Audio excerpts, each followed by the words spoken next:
Hello, bonjour, and welcome to your new Bonner Private Wines video. Alright, Halloween is just around the corner. The kids must be preparing their candy baskets, I suppose, and their costumes, but there comes an age when we're not interested in candies all that much anymore, so we don't get all that excited about the whole thing any longer, do we? So here are a few treats to get you excited about Halloween again, but wine treats. Of course, this is Julian, I only talk about wine. So here are 20 or so of the spookiest Halloween themed wines to look out for and to complement with appropriate red inky vinous liquids. Your Halloween party. Let's go.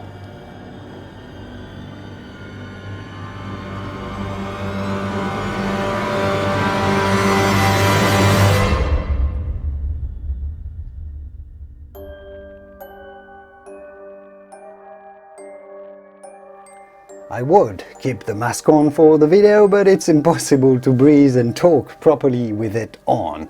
So I'll pass for now, but let's get into our list. Of course, there will be no curfew on Halloween. We've had enough of those, enough restrictions lately, haven't we?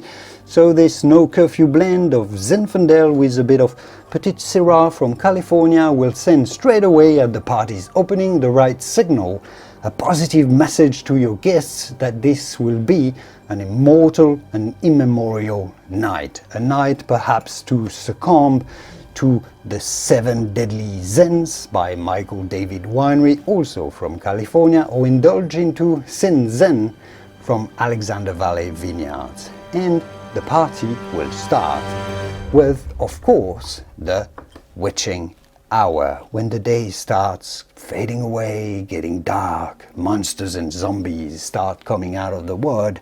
This is the time in the evening when you're most likely to get bewitched by a real witch, which do exist on Halloween, or by these California Pinot Noir from the Truett-Hurst winery, although I think they typoed this winery name here for some reason, haven't they?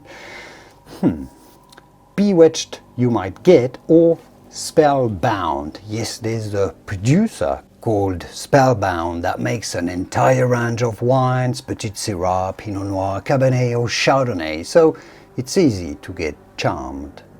Let me issue further warning here on the Halloween night, especially during the witching hour. Stay away from the ghost pines. I'm not saying their Chardonnay or Merlot aren't good, but I heard there was a sad vendetta story around there once. A little girl, or it may have been an old lady, or maybe both, were besieged near these pines, and since the Lady of the Dead was sighted many times around the pine trees. Some reported their ankle being grabbed by a sinister hand around there too. Scary, scary stuff. Although that Cabernet heavy blend right here from the Friars winery in the Napa Valley actually seems quite interesting, and that sinister hand by Oren Rowe up in Washington's Yakima Valley appears joyful on paper if you can get past the label.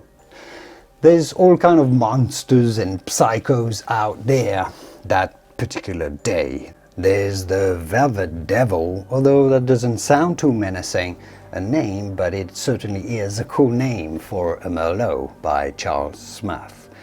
There are phantoms, red or whites, Dracula and his army of vampires, walking deads that have had a little too much Cabernet, if you ask me.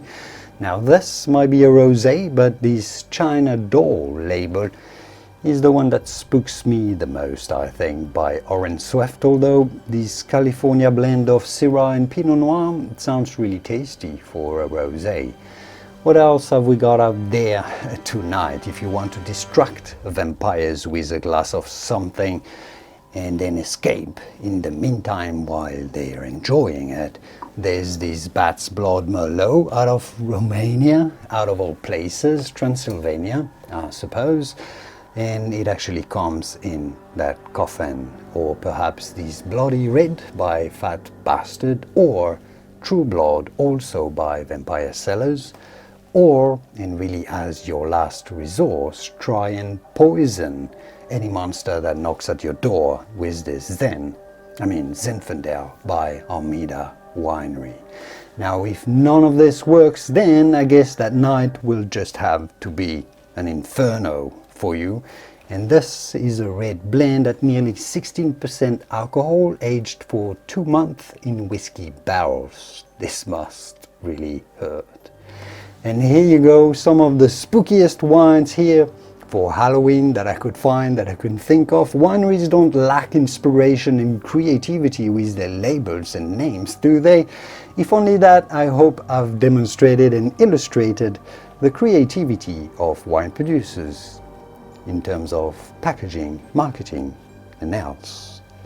On this final note, enjoy your spooky night of Halloween, and I will see you soon in this world or another world of wine.